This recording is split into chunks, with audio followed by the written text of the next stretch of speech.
नमस्कार, मी योगेश पुरुषोत्तमराव घोगरे, राहणार खिरगाव, तालुका अंजनगाव सुरजी, जिल्हा अमरावती। मी गेल्या वर्षी विजेता हे वाण लावलं होतं आणि त्याचा मला खूप फायदा झाला। विजेता वाण हे मी 2 एकर लावलं होतं, बाकी व्हरायटी होत्या माझ्याकडे, परंतु विजेता वाणाची मला खासियत बरीच चांगल्यापैकी होती आणि त्यामध्ये मला एकरी 14चा उतारा आला आणि झडत्यात रुईचा उतारा पण चांगला आहे, पाणी लसलशीत आणि काय म्हणते मावा तुडतुडे सकिंगचा अटॅक कमी येतो त्यावर। म्हणून मी पुढील कास्तकारांना सुद्धा सांगतो की हे वाण लावा तुम्ही, खरोखर छान वाण आहे आणि यावर्षीसुद्धा मी कमीत कमी 10 एकरावर तरी लागवड करणार आहे। म्हणजे दरवर्षी मी 20 एकरपर्यंत त्याची म्हणजे कापसाची लागवड असते माझी, आणि यावर्षीसुद्धा मी 10 एकर नुसतं विजेता वाण ठेवणार आहे। शेतकरी मित्रांनो, आणि याची एक खासियत म्हणजे हे दाट लागवडीसाठी फार उपयुक्त आहे आणि उबाट वाढते।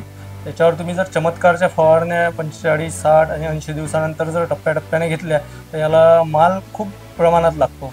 आणि यावर्षी माझं सुरुवातचं वर्ष असल्यानंतर मला चांगला कापूस मिळाला। मी मोकळं लावलं होतं, पण ते मला माहिती दिल्यानंतर मी चांगल्या योग्य पद्धतीने त्याचं नियोजन करणार आहे। तर हा कापूस कमसे कम 18पर्यंत जायला पाहिजे। माझं यावर्षी नियोजन नसताना सुद्धा एकरी 14पर्यंत गेला।